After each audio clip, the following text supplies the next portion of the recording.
네, 마태복음 우리 5장입니다. 마태복음 5장 43절로 48절입니다.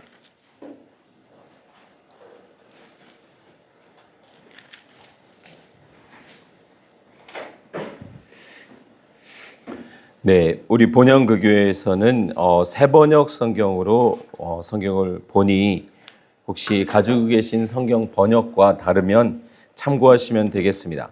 오늘 드디어 마침내 산상수훈 우리가 이어서 나가는 11번째 그러나 나는 너희에게 말한다 6번째 마지막 시간이고 5장이 끝나는 날입니다. 자, 이제 한번 제가 43절 읽을 테니 교독하도록 하겠습니다. 내 이웃을 사랑하고 내 원수를 미워하여라 하고 말한 것을 너희는 들었다. 그러나 나는 너희에게 말한다. 네, 읽어주세요. 나는 너희에게 말한다. 너희 원수를 사랑하고 너희를 박해하는 사람을 위하여 기도하여라. 그래야만 너희가 하늘에 계신 너희 아버지의 자녀가 될 것이다. 아버지께서는 악한 사람에게나 선한 사람에게나 똑같이 해를 떠오르게 하시고 의로운 사람에게나 불의한 사람에게나 똑같이 비를 내려주신다. 너희를 사랑하는 사람만 너희가 사랑하며 무슨 상을 받겠느냐? 그리도 그만하지 않느냐? 또 너희가 너희 형제 자매들에게만 인사를 하면서 지내면 남보다 나을 것이 무엇이냐? 이방 사람들도 그만큼은 하지 않느냐? 그러므로 하늘에 계신 너희 아버지께서 완전하신 것 같이 너희도 완전하여라. 아멘. 우리는 지금 마태복음 5장 마지막 부분 그러나 나는 너희에게 말한다. 사랑이 아니다 라는 제목으로 말씀을 나누게 됩니다. 무척 이제 쉬운 내용 같지만 사실은 절대로 쉽지 않습니다. 왜냐하면 하나님의 말씀이 듣고 아는 것으로가 아니라 실천해야 되기 때문에 그렇습니다. 모든 원리는 같은 줄 압니다. 기본에 충실하고 그 기본을 잘 실천하고 지키면 그것이 전 분야에 가장 필요할 것인데 역시 신앙생활도 마찬가지입니다. 우리는 끊임없이 말씀을 통해서 하나님이 무엇을 말씀하시는지를 듣고 알고 실천하면서 누리는 것이 맞습니다. 종종 이제 말씀 사경회를 통해서 말씀 나눌 때 신앙생활이 쉬울까요? 어려울까요? 라고 질문을 합니다. 어떠세요? 신앙생활이 쉬울까요? 어려울까요?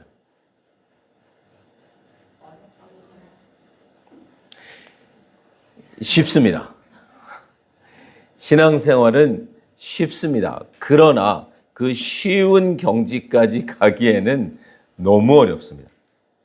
그런데 정말 마지막에 우리의 힘을 다 빼고 하나님께 맡기고 내가 누구인지를 알고 하나님의 뜻에 하나님의 원하심에 내 원함, 나의 어리석음과 욕심을 내려놓게 되면 정말 쉬울 수 있습니다. 못 놓기 때문에 그래요. 내 고집을 안 꺾기 때문에 그래요. 아직도 내 원함을 포기하지 못하기 때문에 그렇습니다.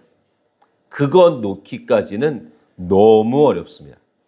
그러나 마침내 우리가 본향 나그네가 되어서 전성을 향해서 나아가는 본향 나그네가 되면 참 쉽습니다.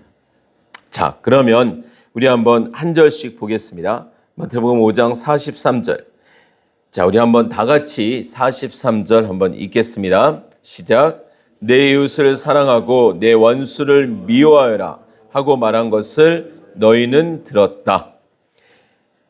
여러분들 혹시 성경 읽으시다가 내 이웃을 사랑하고 내 원수를 미워하여라 라는 구절을 보신 적 있으세요? 구약 어느 성경에 나와 있을까요? 지금 우리는 너희는 그러나 나는 너희에게 말한다. 여섯 번째거든요. 여섯 번째가 오늘로 끝인데 앞에 다섯 가지는 계속 구약 어딘가에 있었어요. 그러면 이 여섯 번째도 내 이웃을 사랑하고 내 원수를 미워하여라. 어디에 있을까요?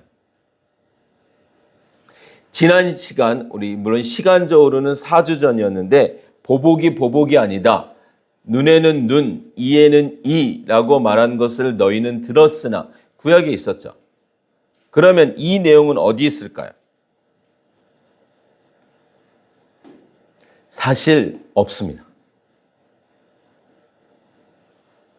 성경에 내 이웃을 사랑하고 내 원수를 미워하라는 구절은 없습니다.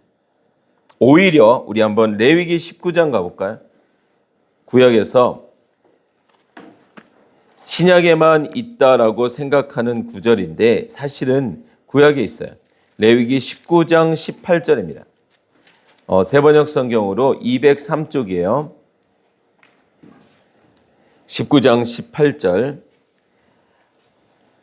자, 제가 한번 읽겠습니다. 레위기 19장 18절.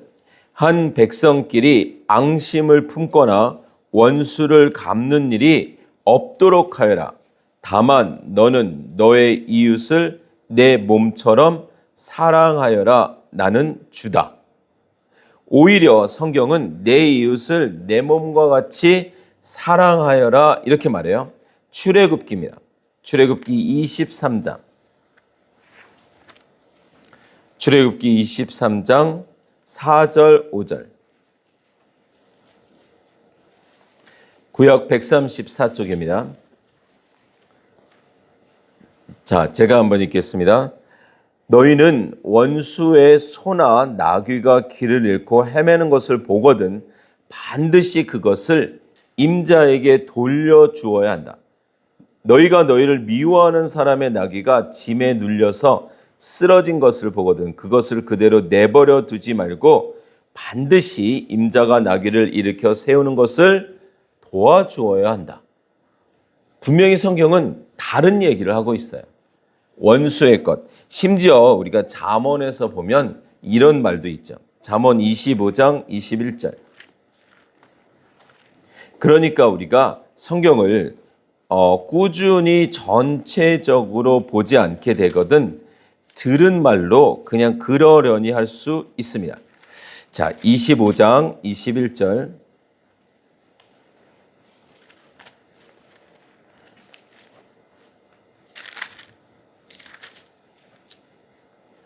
구약 1073쪽이죠.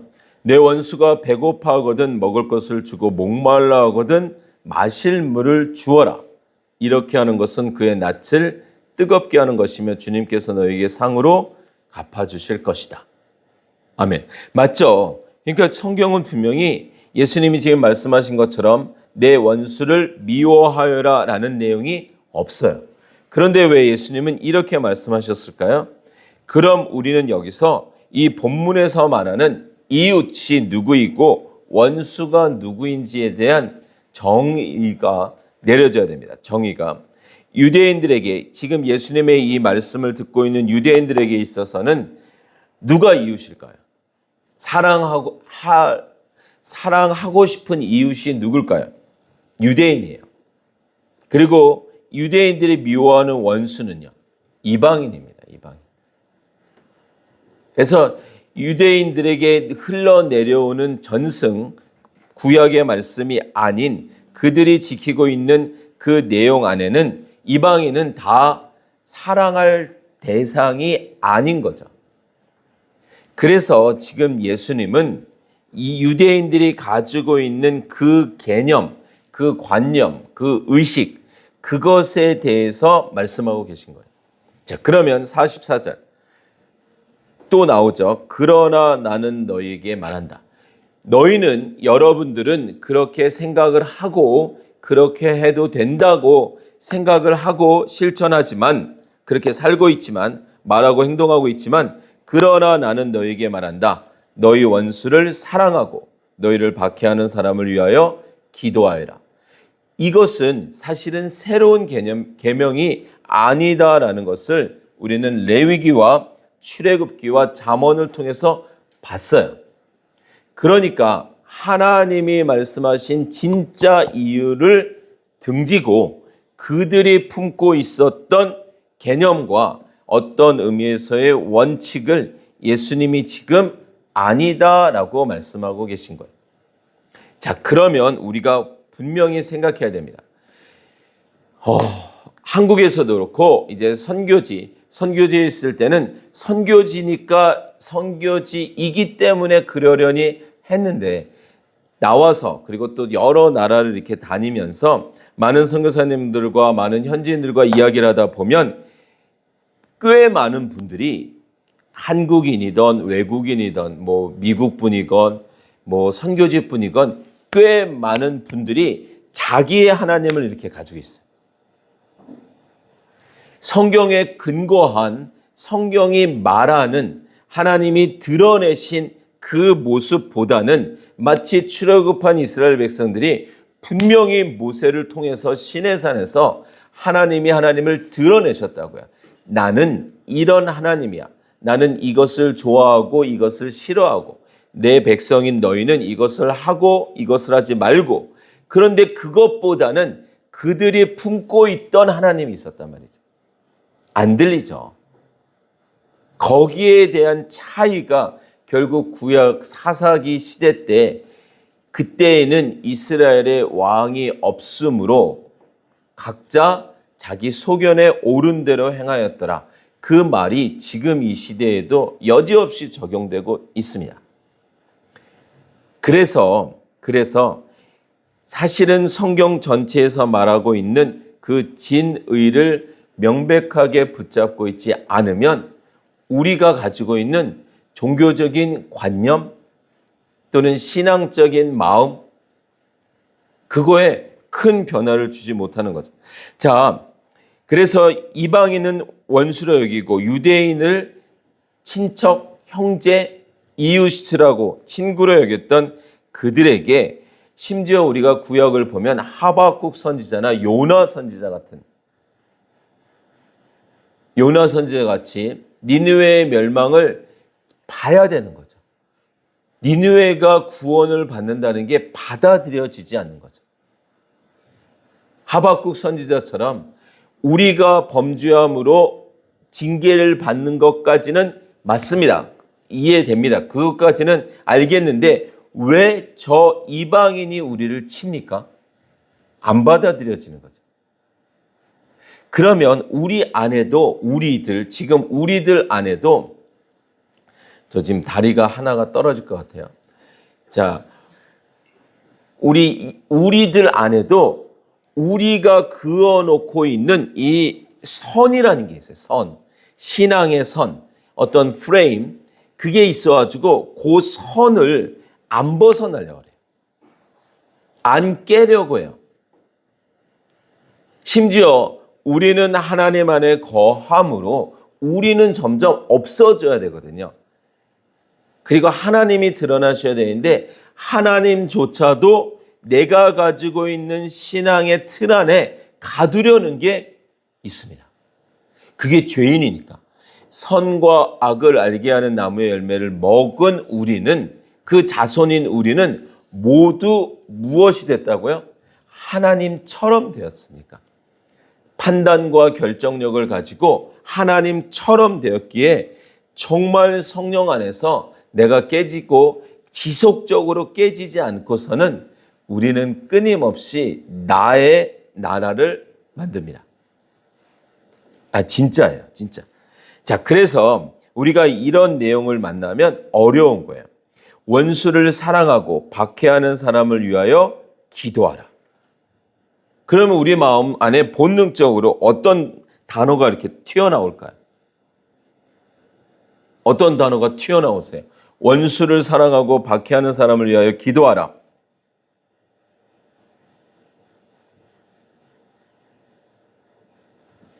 왜요? 그런 말이 나오죠. 왜요? 왜 그래야 되는데요? 자, 그 왜요라는 단어를 붙잡고 이제 계속 가보겠습니다. 45절, 더 이제 놀라운 구절, 더 불편한 구절이 나옵니다. 45절, 그래야만.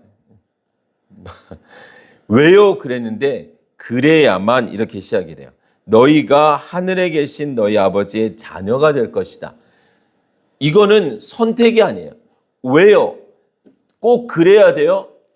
그랬더니 45절에 그래야 돼. 그래야만 하나님의 자녀가, 아버지의 자녀가 될 것이다. 아버지께서는 악한 사람에게나 선한 사람에게나 똑같이 해를 떠오르게 하시고 의로운 사람에게나 불의한 사람에게나 똑같이 비를 내려주신다. 우리가 하나님의 자녀라면 하나님처럼 해야 된다는 거예요. 소속이 바뀌었으니까 말씀드리잖아요. 우리가 세속사, 세상에 속한 사람들에서 하속사, 하나님께 속한 사람으로 바뀌었단 말이죠.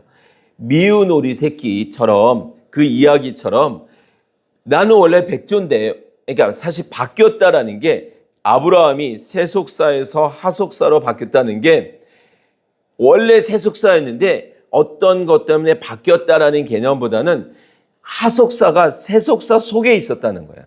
그래서 세속사인 줄 알았는데 하나님이 끄집어내시고 하나님이 그 복음 안에서 아브라함이 발견되어지게 하는 거죠. 그것처럼 미운 오리 속에 있던 백조가 자기가 오리인 줄 알았는데 나중에 봤더니 종자가 달랐다는 거예요. 그것처럼 우리가 그래야만, 이 단어를 여러분들이 율법으로 이해를 하시면 그래야만 하나님의 자녀가 되는 거야, 이렇게 가는 거예요. 그런데 그게 아니라 하나님의 자녀라면 그렇다라는 거예요. 그런데 이건 놀라운 겁니다.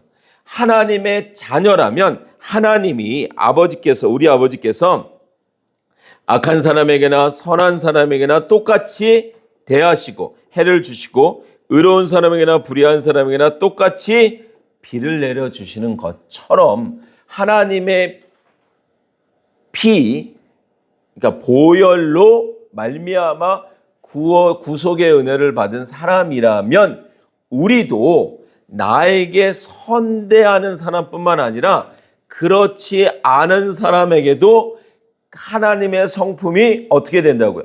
흘러가게 된다는 거예요. 그래야만 하나님의 자녀가 된다는 게 아니에요. 그러면 큰일 납니다. 근데 우리는 그럴 수 있는 존재라는 거예요. 자, 다시 말씀드립니다.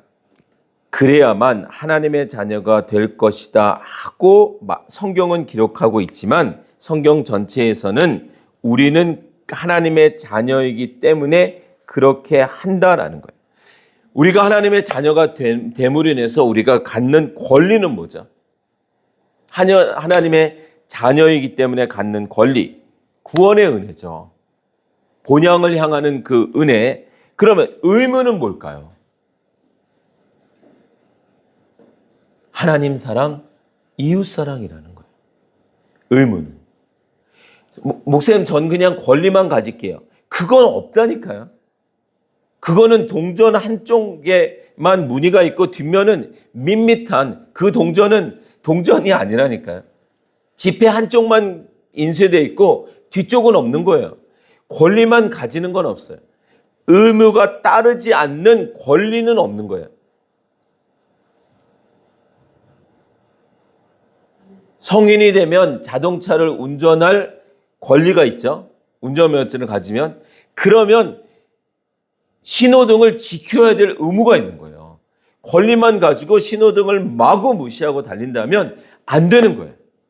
우리의 신앙생활에도 하나님의 자녀가 된 권리를 가지고 정말 기쁨과 평안과 정말 사랑과 여러 가지를 내가 누린다면 그게 내 삶 가운데 드러나야 될 의무가 있는 거예요. 전 이것만 할래요? 할 수 없다는 거예요. 자, 성경은 계속 얘기합니다. 46절. 너희를 사랑하는 사람만 너희가 사랑하면 무슨 상을 받겠느냐? 세리도 그만큼은 하지 않느냐. 지금 산상수훈 시리즈를 우리가 예전 영상들을 다 보세요. 결국 같은 말을 하고 있잖아요. 다른 단어를 쓸 뿐이에요. 다른 접근을 할 뿐이지 우리에게 아주 어려운 철학적인 이야기를 하거나 또 다른 차원의 이야기를 하는 것이 아니라 계속 같은 말을 하고 있어요. 그냥 하나님의 자녀답게 살라는 거예요. 뭐 하면서요? 사랑하면서, 낮추면서, 섬기면서. 너희를 사랑하는 사람만 너희가 사랑하면 무슨 상을 받겠느냐? 하나님의 자녀이기 때문에 다른 특징이 분명히 있다라는 거예요. 그것이 뭐라고요? 원수도 사랑해라. 47절, 또 너희가 너희 형제들에게만 인사를 하면서 지내면 남보다 나을 것이 무엇이냐? 이방 사람들도 그만큼은 하지 않느냐? 여러분들, 우리가 한번 정말 잘 생각해 보세요. 우리가 어떻게 살고 있는지. 성경이 너무 좀 재밌고 무섭지 않으세요? 너희 형제들, 자매들에게만 인사를 하면서, 여기서 말하는 형제 자매는 뭐예요? 꼭 우리가 그 시블링스라고 하죠. 그러니까 블러드 시스템으로 피로 얽힌 그 형제 자매들만이 아니라 나에게 편한 존재란 말이죠.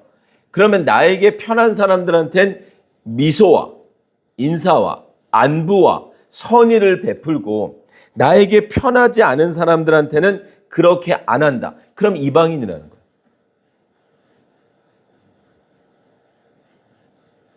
제가 산상수훈 초반에 말씀드렸잖아요. 점점 무거워질 거라고. 빨리 백기를 들고 실천하라고 제가 분명히 말씀을 드렸어요. 안 하고 계속 버티시면 계속 더 무거워집니다. 그러니까 빨리 순종하고 빨리 나를 내려놓고 나를 포기하면 그냥 하나님의 파도를 타고 가면 돼요. 하나님의 수레를 타고 가면 돼요. 내가 애써 걷거나 끌고 가지 않아도 되는데 계속 고집 부리면은 이제 그게 좀 버거워지다가 나중에 어떻게 돼요? 맞는 거죠. 내 마음에 드는 사람을 사랑하는 것은 하나님의 자녀가 아니어도 한다라는 것입니다. 형제 자매에게만 인사하면서 지내는 것은 이방인도, 하나님 모르는 사람도, 안 믿는 사람도 한다.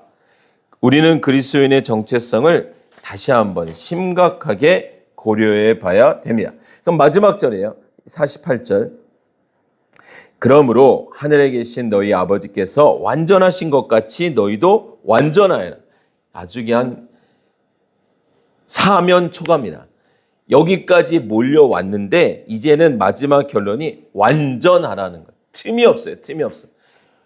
변명도 안 되고, 하나님 아님 목사님 그 사람이요 어떻게 했는지 아세요? 이런 걸로 안 된다는 거예요. 왜냐하면 예수님이 하신 사랑을 우리가 카피해서 흉내라도 내고 그걸 따라가는 사람이 그리스도인이기 때문에. 그렇지 않으면 뭐로 우리의 소금이 그 맛을 잃으면, 이미 산상수훈 5장 초반에 우리가 나왔잖아요. 소금이 그 맛을 잃으면 버려져서 밟힐 뿐이다 라고 그랬어요. 아니, 분명히 성경은 우리에게 그렇게 말하고 있습니다. 구약을 지나서 복음을 넘어 신약으로 가는 거예요. 우리의 신앙생활은 반드시 성경 전체를 품어야 돼요. 여기서 완전하라, 이 말은 행위 완전이 아니라 나의 불가능함을 인식해서, 아, 내가 이렇게 하려고 하는데 도저히 내가 못하는구나. 그러면 그냥 무장해제, 나를 포기하고 더 이상 완고한 그 고집을 내려놓고 하나님 살려주세요. 여러분들, 구약 성경에 이제 새 번역에서는 그렇게 번역이 안 됐으나 개역 개정까지 너는 내 앞에서 완전하라라고 명령을 들었던 사람이 누군지 아세요? 아브라함이 언제 그 말을 들었는지 아세요? 이스마엘을 낳고 86세 때 이스마엘을 낳고 13년 동안 하나님이 침묵하셨다가 17장 1절에 너는 내 앞에서 완전하라 이렇게 말씀하세요. 그래서 그 완전은 더 행위 완전이 아니라 네가 할 수 없음을 이제 철저히 인식했으니 내 안에 들어와 머물러라 이 말이에요. 아까 제가 초반에 말씀드렸잖아요. 신앙생활은 어렵습니다. 그러나 여러분들이 어렵다라는 것 앞에서 무장을 해제해버리면 쉬워요. 근데 그 무장을 해제 안 하고 끝까지 내 것을 붙들고 버티려니까 어려워요. 아직도 포기하지 못하는 것, 아직도 원하는 것, 아직도 하나님이 기뻐하지 않는 걸 알면서도 내려놓지 못하는 것, 이런 것들이 얽히고 설키고 있으니 어려워요. 그곳에서 그냥 내려놓고 아, 여기 아니었구나. 나는 나그네였구나. 이 땅 아니었구나. 영원한 것이 아니었구나. 영원한 것을 향해서 이제 놔야 되겠구나. 놓으면 되는데 이걸 못 놓는 거죠.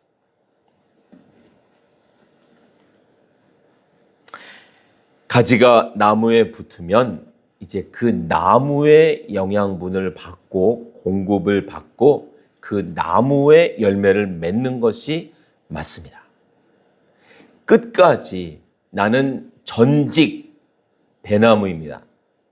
사과나무에 접붙임을 받았으면 사과 열매를 맺어야 되는데 난 끝까지 배나무의 열매를 맺겠다 하면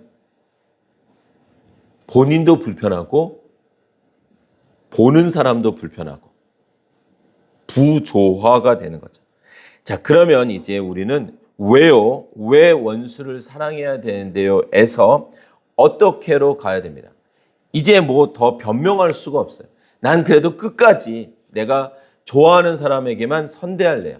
내가 마음이 열리는 사람한테만 인사할래요. 내가 이렇게 마음이 끌리는, 내가 이렇게 편한 사람들에게만 호의를 베풀고 그렇지 않은 사람한테는 인상 쓸래요. 그러면 답이 없으나 그럼 이제 어떻게 해야 되는데요? 라고 하신다면 그 다음에 결론입니다. 어떻게 원수를 사랑할 수 있을까? 어떻게 박해하는 사람을 위해서 기도할 수 있을까? 다시 한번 우리는 우리의 정체성을 점검해야 됩니다. 여러분들 성경에서 우리의 정체성을 뭐라고 말하죠? 우리를 누구라고 말하죠? 제일 대표적으로 이스라엘 백성들을 하나님의 백성이라고 그러죠. 또 하나님의 자녀라 그랬죠. 아주 두 가지가 아주 큰 왕인 줄 알았는데 아니야. 왕은 하나님이고 너희는 백성이야. 주인인 줄 알았는데 아니야. 너희가 주인이 아니고 종이야. 그래서 하나님의 백성, 자녀, 종 대표적인 우리의 정체성인데 또 다른 몇 가지 더 붙이자면 증인 이렇게 있죠. 그런데 아까도 살짝 말씀드렸으나 사경회를 통해서 우리가 성경 전체를 보면 아브라함에게도 모세에게도 야곱에게도 다윗에게도 그들을 통해서 요셉도 마찬가지고 우리를 본향을 향하는 나그네다라는 나그네의 정체성을 드러내고 있습니다. 나그네가 되시면 돼요. 주인 되지 않고 나그네가 되면 돼요. 돌아갈 곳이 있는 사람, 잠시 이곳에 있는 사람, 잠시 있는 사람에게 뭐가 더 필요하겠어요? 저희가 이번에 다시 3주간 사역을 위해서 해외에 다녀왔는데 3주를 갔든 2주를 갔든 서로 한 달을 간들 서로 1년을 간들 잠시 갔다가 오기로 돼 있는 사람이 뭐에 더 욕심을 내겠어요? 비행기를 사겠어요? 땅을 사겠어요? 빌딩을 짓겠어요? 이 선이 그거죠. 선이. 나는 돌아갈 사람이다라는 선이. 그러니까 그 어떤 무엇을 먹더라도 무엇을 하더라도 구별이 돼요. 돌아갈 사람과 남아있을 사람에 대해서는 맞습니다. 그런데 그 나그네라는 개념을 조금 더 다른 단어로 성경에서 표현하고 있는 단어가 청직입니다. 청직. 아주 좋은 개념이에요. 그래서 나그네도 마찬가지지만 청지기는 임시 소유권자예요. 임시 소유권자. 그래서 누가복음 16장에는 불의한 청지기 이야기가 나오죠. 자, 그러면 우리가 이제 이렇게 접근하고 마무리를 할 텐데, 자, 유대인들에게 있어서는 왜 유대인들과 이방인을 구별하는 근거는 뭐냐면 언약 백성이라는 거였어요. 언약을 받은 백성과 언약이 없다라고 그랬어요. 그러나 신약을 통해서 우리가 보면 이제 영적 이스라엘이 나오면서 그들이 언약을 받은 백성이 되죠. 그런데 유대인들은 그것을 인정하지 않죠. 야곱의 자녀들의 후손들만 된다. 이렇게 말하면서 마치 하나님이 그들의 소유인 것처럼 이야기를 해요. 그러나 그렇지가 않죠. 우리가 이 소유의 개념만 내려놔도 청지기는 누구예요? 청지기는 자기가 일하는 시간이 있어요. 아침 9시부터 오후 5시. 그러면 그 일하는 시간 동안만 그 가게에 있는 물건이 마치 자기 것 같아요. 손님이 오면 청지기가 내주잖아요. 맞죠? 그리고 청지기가 마치 자기 것처럼 팔잖아요. 그러나 진짜 소유주가 아니에요. 매상이 아무리 올라도 청지기가 가지고 가는 거는 한정돼 있어요. 그러니까 욕심도 없어요. 가게가 망해도 그 사람은 안 망해요. 우리도 청지기라는 거예요. 임시 소유권자. 내 것이라고 생각하기 때문에 어려운 거예요. 내 인생이라고 생각하기 때문에 어렵고, 우리가 왜 사랑을 못하냐면 내 사랑을 하기 때문에. 왜 선대하는 사람에게 우리가 선대하죠? 나니까, 나.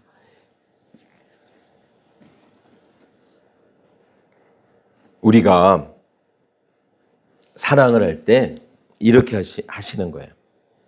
제가 쓴 이제 기도라는 주제에 있어서 소제목이 제발 기도하지 말고 부디 기도하라, 이런 말이 있는데, 나를 위해서 기도하지 말고 하나님의 나라를 위해서 기도하라, 이 말처럼 돌려서 제가 말을 한다면 제발 사랑하지 말고 부디 사랑하라. 무슨 말이냐면 내 사랑으로 하지 말라는 거예요. 내 사랑으로 하려고 하지 마시라는 거예요. 하나님의 사랑을 그냥 이렇게 받아서 청지기처럼 주인의 물건을 받아서 이렇게 그냥 전달해 주는 거예요. 전달해 주는 거. 그러니까 내 사랑을 하려고 그러니까 내 감정은 저 사람하고 지금 트러블이 있거든요. 그런데 어떻게 내 감정을 줘요? 줄 수가 없죠. 그냥 하나님이 나를 사랑하시는 그 사랑을 내가 이렇게 받아서, 그 은혜를 받아서 그 은혜를 이렇게 전해주는 자가 되는 것이 성경에서 말하는 원수를 사랑하는 것입니다. 그러면 할 수 있어요. 여전히 내 감정은 요동치나 그거는 주님 오실 때까지 어쩔 수가 없어요. 아주 성령 충만할 때는 잠시 넘어가는 듯 하지만 그것이 이렇게 360도 바뀐다? 그럴 수는 없어요. 그러면 정신병원을 가야 됩니다. 그러나 우리는 하나님의 사랑을 전할 수는 있어요. 그래서 우리의 사랑은 반드시 하나님을 끼고 가야 됩니다. 하나님 때문에 사랑하는 거예요. 그러면 하나님을 내가 사랑하는 만큼 그 사랑을 나눠줄 수 있죠. 아내를 사랑하는 만큼 처갓집 식구들에게 호의를 베풀 수 있고, 남편을 사랑하는 만큼 시댁 식구들에게 호의를 베풀 수 있어요. 남편하고 지금 왼수인데 시댁 식구들이 이쁠까요? 그 중간에 얽혀있는 매체와의 관계로 인해서 통해서 연결되어 있는 존재들에게 가는 거란 말이죠. 그러면 우리가 원수를 사랑하는 것, 아까 성경에서 뭐라 했어요? 하나님은 어떤 사랑을 하신다고요? 아버지께서는 악한 사람에게나 선한 사람에게나 똑같이 해를 떠오르게 하신다. 의로운 사람에게나 불의한 사람에게나 똑같이 비를 내려주신다. 그러면 내가 하나님과의 관계가 불통이 아니라 소통한단 말이에요. 그리고 하나님의 사랑이 나에게 누려진단 말이에요. 어제 누려진 걸 오늘 울고 먹으려고 하시면 안 돼요. 오늘은 또 다른 하나님의 은혜를 붙들고 그 하나님의 사랑으로 말미암아 하나님이 똑같이 해를 내려주시는 그 존재들에게 그 대상들에게, 그 대상들은 내 친구일 수도 있고 원수일 수도 있으나 그 대상들에게 그 하나님의 사랑을 이렇게 전해주는 거예요. 그게 친절로 나올 수도 있고, 그게 좋은 말로 나올 수도 있고, 그게 어떤 물질의 도움으로 나올 수도 있고, 여러 가지로 나올 수 있는데, 그게 나로부터 다이렉트로 직접 나오려면 그게 어렵단 말이죠. 그냥 하나님의 사랑을 이렇게 전해주려고 하세요. 그러면 우리가 해야 될 노력은 끊임없이 하나님의 사랑을 구해야 되는 거예요. 근데 하나님의 사랑은 이미 끊겨버렸다니까요. 하나님의 사랑이, 은혜가 어디에서 와요? 예배와 우리 기독교 2000년 동안 앞선 분들이 끊임없이 고민해 봤어요. 도대체 은혜의 수단은 뭘까? 은혜의 수단.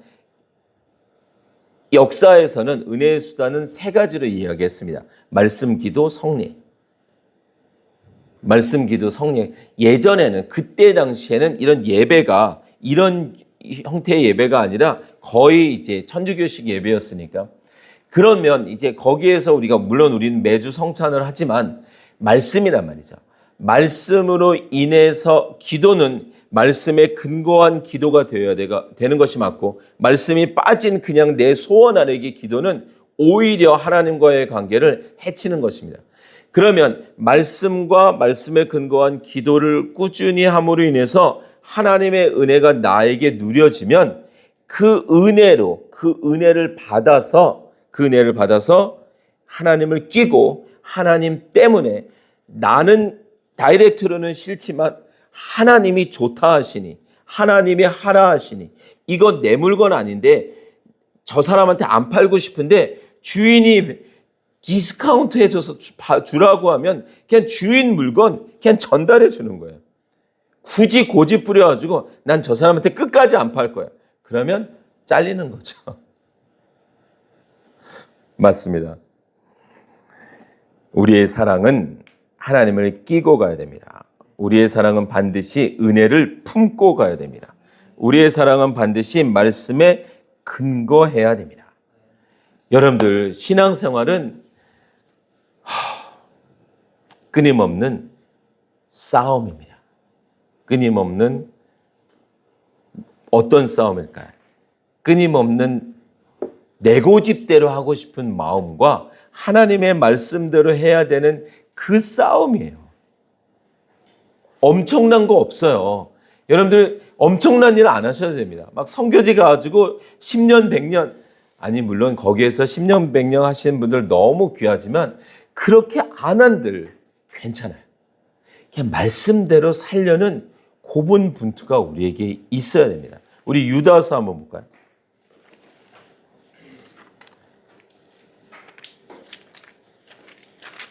유다서, 요한계시록 바로 앞이죠. 유다서 1장, 유다서 한 장밖에 없죠. 유다서 1장 3절입니다. 1장 3절 세 번역으로 보면 중간부터 제가 한번 읽을게요. 그러던 참에 나는 이제 여러분에게 성도들이 단번에 받은 그 믿음을 지키기 위하여 싸우라고 권하는 편지를 당장 써야 할 필요가 생겼습니다. 신앙의 싸움은 어떤 원수와의 싸움이 아니라니까요. 하나님의 말씀대로 해야 되는 걸 알아요. 근데 내가 여전히 주인 돼서 내 마음대로 하고 싶어요. 그 싸움인 거예요. 그럼 누가 이겨야 되겠어요? 자, 1장 24절도 보세요.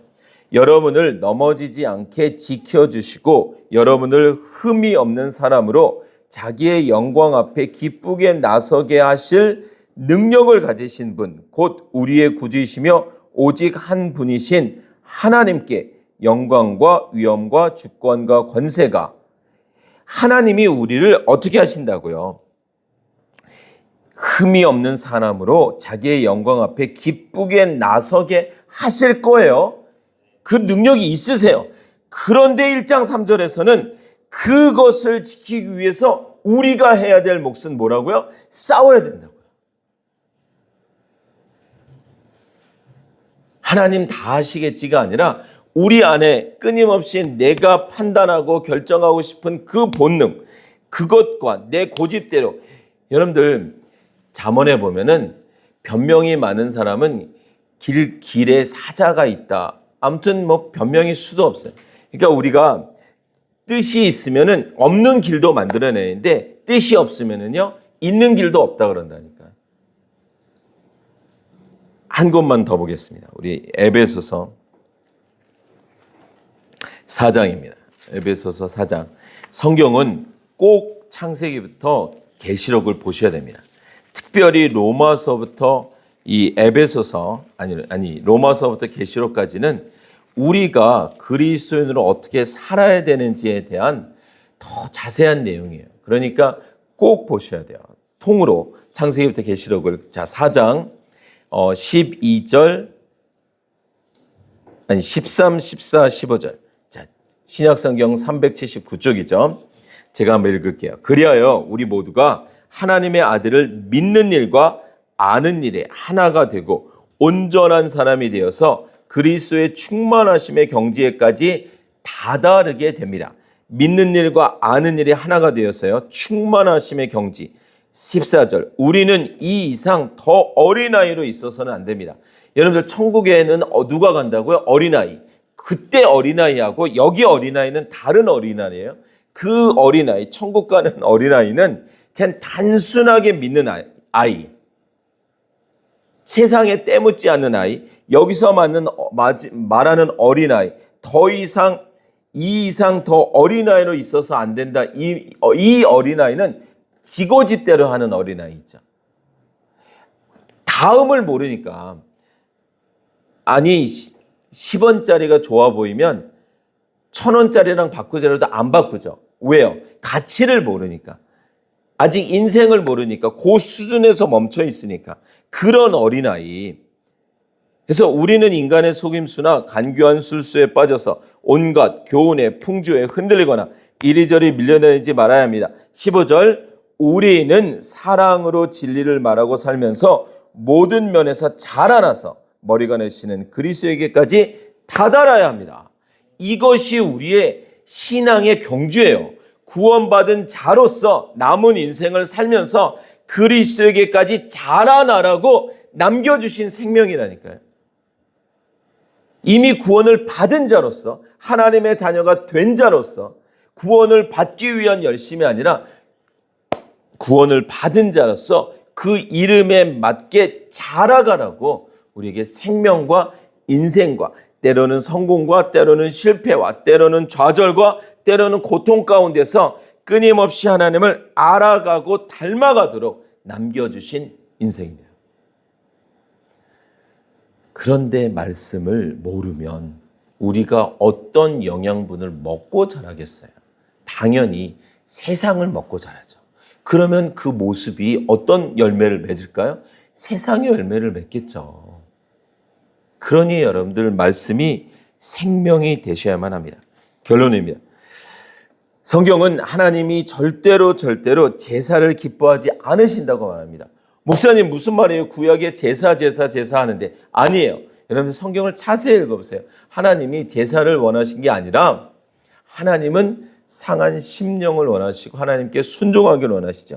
여러분들 제사에는 어떤 의미가 있는지 아세요? 대신이라는 게 있어요. 대신. 그러니까 내가 죄를 지었는데 짐승을 가지고 와서 대신 제사를 드리는 거죠. 내가 죽어야 되는데 내가 맞아야 되는데 이 짐승을 대신 바치는 거예요. 그러니까 제사에는 대신이라는 의미가 있어요. 그러니까 하나님은 그거는 구약으로 끝나야 되는 거예요. 예수님이 오시고서는 이제 우리가 나서는 거예요. 우리가 제물이 돼야 되는 거예요. 자, 그러면 신앙생활 할 때 우리가 이렇게 대신하는, 대리하는 이런 악이 있어요. 죄가 있어요. 무슨 말이냐면 하나님은 지금 성경을 통해서 분명히 나를 산 제사로 드려서 내가 하나님께 순종해서 하나님의 말씀대로 하나님 사랑, 이웃 사랑하기를 원하는데 여전히 내 마음에 나에게 선대하는 자, 내가 마음이 열리는 사람에게는 잘해주고 그렇지 않은 사람에게는 여전히 내 불편함을 드러내면서 그 부분 대신 단기 선교 한번 갔다 온다든지 헌금을 세게 드린다든지 봉사를 더 한다든지 예배 안 받는다든지 그 본질을 놓고 대신하는 신앙의 행위를 하나님이 절대로 허용하지 않으십니다. 결국엔 그거를 받아내고야 마실 거예요. 왜냐하면 하나님은 하나님의 자녀라는 이름을 먼저 주시고 그 이름에 맞는 자녀를 만들어내고야 마실 것이기 때문에 그렇습니다. 우리의 힘을 빼고 말씀 앞에서 완전하라 이 말은 여전히 내 힘이 남아있으면, 버티는 힘이 있으면 하나님과의 온전한 연합이 되지 않아요. 예전에 나뭇가지 접목하는 얘기를 말씀드렸어요. 저도 실제로 해보진 않았고 들은 책에서 본 건데, 먼저 나무가 있고 가지를 접붙임할 때 가지를 이렇게 잘라서 바로 접붙임을 하면, 물론 이렇게 모양은 이렇게 되겠죠. 접붙임을 하면 10중 8구 안 붙는데요. 먼저 이거를 이렇게 잘라서 신문지에 싸서 음지에 한 일주일, 2주 두면 이게 죽지 않고 수분만 이렇게 말라간다는 거죠. 그래서 아주 갈급해진 수분이 아주 갈급해진 상태에 붙여두면 다른 나무인데 그 나무의 수분을 급히 빨아들이면서 붙는다는 거죠. 우리에게 힘이 있으면, 우리의 아직 자아가 있으면, 우리의 주장과 고집, 수분이 남아있으면 안 빨아들인다는 거죠. 배격한다는 거예요. 그러면 붙어야 될 타이밍을 놓치고 결국은 접붙임이 실패한다는 거죠. 여러분들 이제 놔야 돼요. 좀 놔야 돼요. 내 힘을 좀 놔야 돼요. 내 고집을 놔야 돼요. 언제까지 천하없는 이유를 댄들 십자가에서 돌아가신, 죽으신, 나를 위해서 죽으신 예수님 앞에 그 어떤 이유도 될 수 없어요. 하나님이 나를 위해서 죽으신 그 사랑 앞에 어떤 이유도 될 수 없습니다. 그럼 결국 오늘 산상순 5장 마지막, 그러나 나는 너희에게 말한다. 원수를 사랑하라. 우리의 사랑으로 사랑하지 말고 하나님의 사랑으로 사랑하라고 하십니다. 그러면 그 하나님의 사랑이 우리 안에 풍성이 있어야 됩니다. 없으면 바닥 긁는 소리가 날 거예요. 없으면 결국은 내 사랑 주다가 또 분노하고 원망하기 시작할 거예요. 아닙니다. 끊임없이 마르지 않는 샘에서 퍼다가 그 하나님을 전달함으로 누군가가 우리에게 박수를 보낼 때, 아닙니다. 제 사랑은 이미 끝났습니다. 저는 하나님의 사랑 전달한 것 뿐입니다. 라고 고백하며 그 사랑을 전달해 주는, 정말 그 사랑의 통로가 되는 그런 우리가 되셔야만 합니다. 함께 기도하겠습니다.